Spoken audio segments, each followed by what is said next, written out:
Historicamente, as secas prolongadas típicas do semiárido do Nordeste brasileiro acompanharam a trajetória de gerações de homens e mulheres que sucederam nesse espaço e criaram características múltiplas para assegurar sua sobrevivência no meio a essas especificidades climáticas.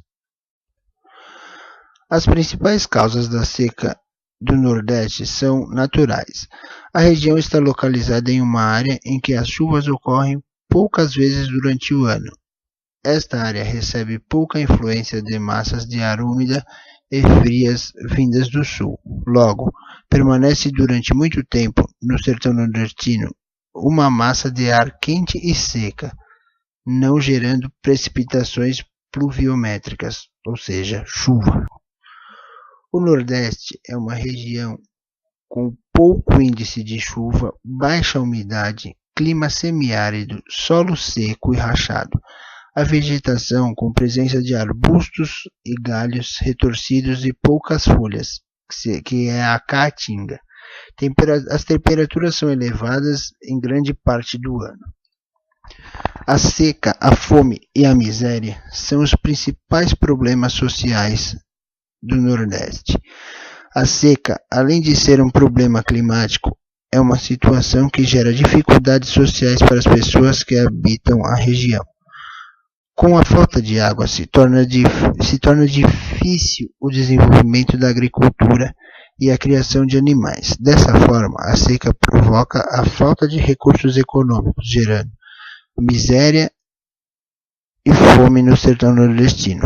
Muitas vezes as pessoas precisavam andar durante horas sob o sol e calor forte para beber água, muitas vezes suja e contaminada. Com uma alimentação precária e consumo de água de péssima qualidade, os habitantes do sertão nordestino acabam vítimas de muitas doenças. O desemprego nessa região também é muito elevado, provocando o êxodo rural, que é a saída das pessoas do campo em direção às cidades. Muitos habitantes fogem da seca em busca de melhores condições de vida em outras cidades, principalmente nas cidades do sul do país, sul e sudeste do país. Estas regiões ficam na dependência de ações públicas assistencialistas, que nem sempre funcionam, e mesmo quando funcionam, não geram condições para um desenvolvimento sustentável da região.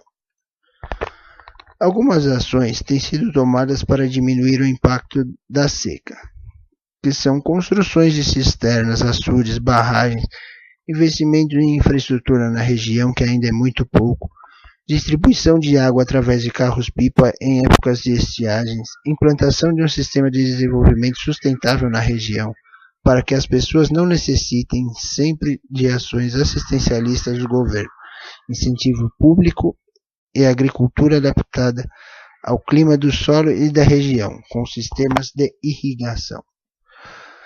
A transposição do Rio São Francisco é um projeto do governo federal que visa a construção de 2 canais, totalizando 700 quilômetros de extensão, para levar a água do Rio São Francisco para regiões semiáridas do Nordeste. Desta forma, diminuiria o impacto da seca sobre a sofrida população residente, pois facilitaria o desenvolvimento da agricultura na região. A seca que atingiu o Nordeste no começo de 2012 foi a pior dos últimos 30 anos. A região mais afetada foi o semiárido nordestino, principalmente o estado da Bahia. Nesse estado, cerca de 230 municípios foram atingidos. Municípios de Alagoas e Piauí também sofreram com a falta de chuvas. A seca trouxe muito prejuízo para as principais fontes de renda da região: pecuária, agricultura de milho e feijão. Historicamente, as secas prolongadas típicas do semiárido do Nordeste brasileiro acompanharam a trajetória de gerações de homens e mulheres que se sucederam nesse espaço e criaram características múltiplas para assegurar a sua sobrevivência em meio a essas especificidades climáticas. Mas a seca do Nordeste também está ligada ao processo de desmatamento das zonas semiáridas nordestinas, provocado pela ação humana, somado às características climáticas específicas desse bioma, marcadamente as condições ecológicas das secas, cujas temperaturas altas degradavam os solos, salinizando-os. Isso deixa a região totalmente improdutiva. A migração do sertanejo para o sul e sudeste do Brasil, principalmente para as grandes cidades e áreas litorâneas, inspirou muitos escritores modernistas.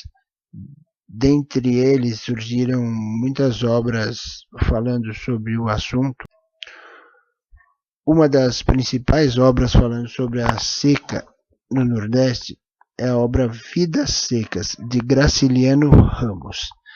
Vidas Secas é um romance escrito entre 1937 e 1938, publicado originalmente em 1938.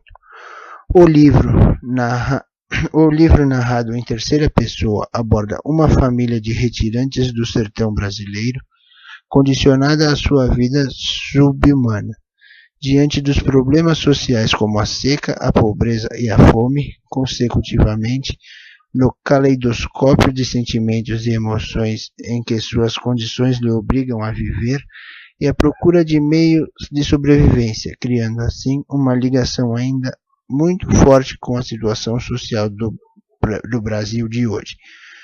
O livro Vidas Secas retrata fielmente a realidade brasileira, não só da época em que o livro foi escrito, mas como nos dias de hoje, tais como injustiça social, miséria, fome, desigualdade, seca, o que nos remete à ideia de que o homem se animalizou sob condições subhumanas de sobrevivência.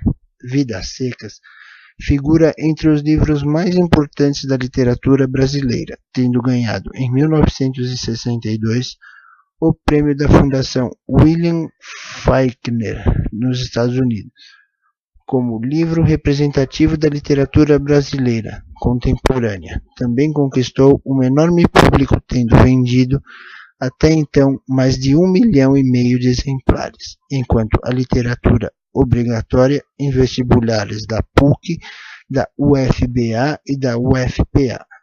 O cineasta Nelson Pereira dos Santos realizou uma bem-sucedida visão harmônima de Vidas Secas em 1963, reforçando os aspectos atuais do país. Vidas Secas é um dos maiores expoentes da segunda fase modernista e do regionalismo. O diferencial desse livro para os demais da época é o apuro técnico do autor. Graciliano Ramos, ao exemplar a temática regionalista, utiliza vários expedientes formais, discursos indiretos livres, narrativas não linear, nome dos personagens que confirmam literariamente a denúncia das mazelas sociais. O livro consegue, desde o título, mostrar a desumanização que a seca promove nos personagens, cuja expressão verbal é tão estéril quanto o solo castigado da região. A miséria causada pela seca, como elemento natural, soma-se à miséria imposta pela influência social, representada pela exploração dos ricos proprietários da região. Os retirantes, como o próprio nome indica, são alijados da possibilidade de continuar a viver no espaço que ocupam. São, portanto, obrigados a retirar-se para outros lugares. Uma das implicações dessa vida nômade dos sertanejos é a fragmentação temporal e espacial. Graciliano Ramos conseguiu captar essa fragmentação na estrutura de Vidas Secas ao utilizar um dos métodos de composição que rompia com a linearidade temporal costumeira nos romances do século XIX. A proposital falta de linearidade, ou seja, os capítulos que se ligam temporariamente por relações de causa e de consequência, dá aos 13 capítulos de Vidas Secas uma autonomia que permite até mesmo a leitura de cada um de forma independente. A narrativa é ambientada no sertão, região marcada pelas chuvas escassas e irregulares. Essa falta de chuva, somada a uma política de descaso do governo com incentivos e investimentos sociais, transforma a paisagem em ambiente inóspito e hostil. O inverno na região é o nome dado à época de chuvas, em que a esperança sertaneja floresce. O sonho de uma existência menos árida e miserável esboça-se no horizonte e dura até as chuvas cessarem, e a seca retorna implacável. No romance, essa presença aparece no capítulo Inverno, em que Fabiano alimenta a expectativa de uma vida melhor e mais digna. O retorno à visão marcada pela falta de perspectivas recomeça com o fim das chuvas, com o fim da esperança. Na obra, pode-se apontar também para dois recortes especiais: o ambiente rural e urbano. A relevância desse recorte se deve às sensações de adequação ou inadequação dos personagens em um ou outro espaço. Ou seja, o livro Vidas Secas te faz viver um pouco da realidade desse povo sofrido nordestino. O problema da seca no Nordeste poderia ter solução. A alternativa para a permanência das mulheres e homens no meio rural nordestino poderia ser revertida em médio prazo, se o poder estatal implementasse políticas públicas que levassem em consideração as reais potencialidades do espaço geográfico. Também é necessário que, por meio de um grande diálogo, se formule ideias para um plano de desenvolvimento do semiárido do Nordeste. Contudo, o diferencial desse plano não poderia ser a formatação de financiamento bancário, simplesmente, ou doação de terras. Teria que fazer o povo do Nordeste capaz de produzir num ambiente semiárido, num ambiente com poucas possibilidades. Ou seja, deveriam investir na educação também do povo nordestino, capacitando-os a viver num ambiente desértico, num ambiente com poucas possibilidades. A preservação ambiental também é importante para reverter um quadro tão desfavorável à região do Nordeste. O que o Nordeste precisa é investimento, políticos que estejam interessados em reorganizar, em reabilitar essa região tão sofrida. Assim, a região deixaria de ser a região problema do nosso país.